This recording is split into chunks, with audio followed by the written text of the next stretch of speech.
अरे रमेश, ये चपाती और टमाटो चटनी तो एकदम बढ़िया है भाई।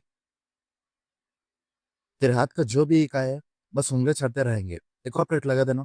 वाह भाई वाह। रमेश एक अच्छा ईमानदार आदमी था। वो अपने परिवार के लिए बहुत कड़ी मेहनत करता था। लेकिन रमेश का मालिक बहुत लालच आदमी था। रमेश जितना भी काम करे वो हर समय रमेश को परेशान करता रहता है। फिर रमेश, जल्दी जल्दी चटनी बना के दो ना। कस्टमर कितना देर तक खड़ा रहेगा। साहब, मैं जो सामान मांगता हूँ आप ठीक से बेचते नहीं। और जो भी सामान है मैं अपने घर से लेकर आता हूँ। और एक तरफ आप 3 महीने से मेरा पगार भी नहीं दिया। और मेरे घर का किराया भी मैंने 3 महीने से नहीं भरा है। मैं जितना भी काम करूँ आप कुछ ना कुछ कहते रहते हो। इससे मेरा काम करने का ठीक से मन भी नहीं करता है। बहुत कहने लग रहे हो रमेश। मैं अभी तुम्हें अपनी काम से निकाल रहा हूँ। आप मुझे धमकी नहीं दे सकते हो मालिक। मैं अभी के अभी ये काम छोड़ रहा हूँ। आप मुझे 3 महीने का पैसा मुझे दे दो। कौन सा 3 महीने का जो तुम बात कर रहे हो बे? तेरे पास कोई सबूत है क्या? चल निकल। मैं कुछ भी पैसे नहीं दे रहा हूँ। रमेश उधर से गुस्से से चले जाता है और घर आकर अपनी पत्नी को सब कुछ बता देता है। आप खुद अच्छा सा खाना बना लेते हो और आपका खाने के बारे में माहौल में सबके पसंद है। क्यों ना आप खुद का होटल या ढाबा खोल दो। रहने दो स्नेहा। होटल अपनी बस की बात नहीं है। रमेश बहुत जगह काम ढूंढने जाता है, लेकिन कहीं भी काम नहीं मिलता है। ऐसे एक दिन रमेश अपने घर के पास एक मटका देखता है, जो देखने में साधारण मटकी थी। रमेश उसे लेकर अपने घर चला जाता है। घर के रसोई में उस मटके को रख देता है। दूसरा दिन जब रसोई में रमेश खाना बनाना चाहता है, वो अजीब सी आवाज सुनाई देती है। वो मटका बोलती है, आपको जो भी खाना है आप मुझे बता देना। मैं कुछ ही देर में आपको खाना बना के देता हूँ। रमेश घबरा कर बोलता है, कौन हो तुम? कोई भूत है क्या? ये मटका कैसे बात कर सकता है? अरे साहब, मैं भूत नहीं हूँ। मैं तो जादुई मटका हूँ। आपको कुछ भी चाहिए मैं बना के दे देता हूँ। अच्छा, ऐसा बात है तो पनीर बना के दिखाओ। रमेश उस पनीर को खाने के बाद बोलता है, अरे वाह, ये पनीर तो जैसे मैं बनाता हूँ उससे ज्यादा स्वादिष्ट है। बोला ना साहब, आपको कुछ भी चाहिए बस मुझे बता दो, मैं आपको बना कर दे देता हूँ। रमेश सोचने लगता है, अगर ये इतना अच्छा खाना बना है तो मैं उसका फायदा उठा के मेरी ढाबा के लिए उपयोग कर सकता हूँ। मटका ऐसे ही बना के दे देती है। रमेश और स्नेहा इस मटके से बहुत खुश हो गए थे। लेकिन अब उनके पास सवाल ये उठा है कि ढाबे के लिए पैसे नहीं था। इसलिए रमेश ठेला लगाने के लिए अपनी किसी के पास भी ठेला नहीं रहता है। और रमेश घर के पीछे जाकर के देखता है, उधर एक पुराना ठेला मिलता है। वो ठेला लेकर अपने घर के पास ही स्टॉल लगा देता है। धीरे धीरे रमेश के ठेले के पास कस्टमर आना शुरू कर देता है। और रमेश पहले जहाँ काम करता था उधर खाने में स्वाद बदलने की वजह से लोग जाना बंद कर देता है।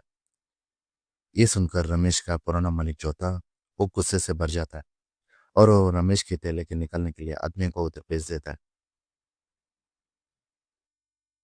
ये रमेश, तुम ही हो ना? चल हटा तेरा ठेला। आज से तुम इधर ठेला नहीं लगा सकते हो।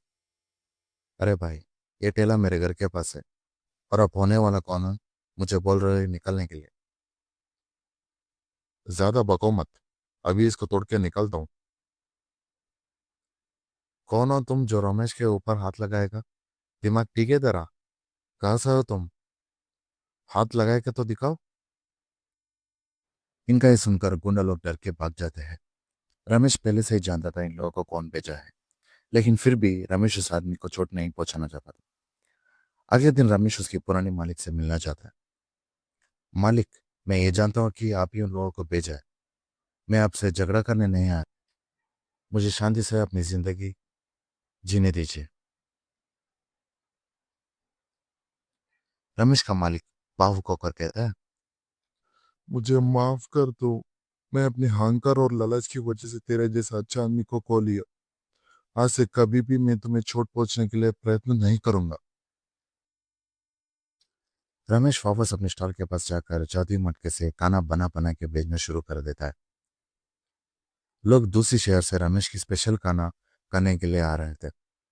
देखते देखते रमेश खूब सारा पैसा कमा के अमीर आदमी बन जाता है। अभी रमेश अभी रमेश खुद का एक बड़ी रेस्टोरेंट का मालिक बन जाता है। लेकिन रमेश पहले जैसा आदमी नहीं था जो गरीब लोगों के खाना देते हैं। पैसों से रमेश घमंडी आदमी बन जाता है। ये चीज स्नेहा भी नोटिस करती है। देखो इन लोगों को, ये लोग हर जगह भीख मांगने आ जाता है और इन लोगों की वजह से कस्टमर सामने हमारी बेइज्जती होता है। अगर एक बार हम खाना देना शुरू कर दिया तो हो गया इनका, तेरे पीछे ही पड़े रहेंगे। देखो स्नेहा, अभी हम अमीर है, हम इन लोगों को दान करने से कुछ नहीं मिलने वाला है।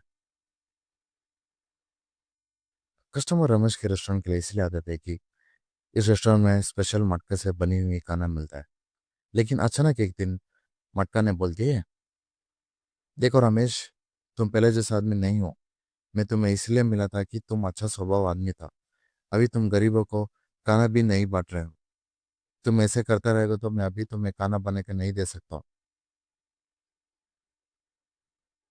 चल, कोई तेरा जरूरत नहीं है, मैं खुद अच्छे से खाना बनाता हूँ और लोगों को पहले से ही मेरा खाना बहुत पसंद है। और मटका ने खाना बनाना रोक देता है और बात करना भी बंद कर देता। ये रमेश, तुम्हारे खाने में पहले जैसा मजा नहीं आ रहा है। मेरा खाना ठीक ही तो है। अगर खाना है तो खाना, नहीं तो छोड़ के जाओ। ऐसा क्यों बात कर रहे हो भाई? तुम तो बहुत अच्छा आदमी था। तुम्हारे अच्छा गुण से ही लोग तेरा बहुत पसंद करते थे। तो बदल गए हो रमेश। ओ भैया, तुम ज्यादा बोलो मत। अभी यहाँ से जाओ, नहीं तो पुलिस को बुलाता हूँ। रमेश की इस तरह के काम करते हुए देखकर लोग हैरान रह जाते हैं और कस्टमर रमेश के रेस्टोरेंट जाना भी बंद कर देते हैं। क्या हुआ स्नेहा, हमारे रेस्टोरेंट में कोई कस्टमर नहीं आ रहा है? क्योंकि आप बदल गई हो। आप पहले जैसा अच्छा आदमी नहीं रहे जो सब लोग पसंद करते थे। ठीक ही बोल रहे हो तुम स्नेहा। मेरे पैसे की लालच की वजह से मैं लोगों को इतना घमंड दिखाया, मुझे माफी मांगना भी शर्म आती है। रमेश गांव में सबको इकट्ठा करके सबके सामने माफी मांग लेते हैं और वो मटके के बारे में भी बता देता है। अब लोग मन के मन बात करके बोला, ये क्या बोल रहे हो बे? मटका कैसे बात कर सकता है? तुम्हारा दिमाग ठीक तो है ना? मटका मटका, जल्दी खाना बना के दिखाओ। ये लोग मुझे पागल समझ रहे हैं। और मटका बोलती ही नहीं है। लोग उधर से चले जाते हैं। रमेश को सबके सामने बेइज्जती होता है। रमेश को पता चलता है कि रमेश ने जो मटके को घमंडी आवाज से बात बात किया, उसी के कारण वो बात करना छोड़ दिया। अभी रमेश अपने कर्मों का फल मान जाता है। उस दिन से लेकर रमेश गरीबों को खाना बना के दे देता है और रमेश पहले जैसा आदमी बन जाता है।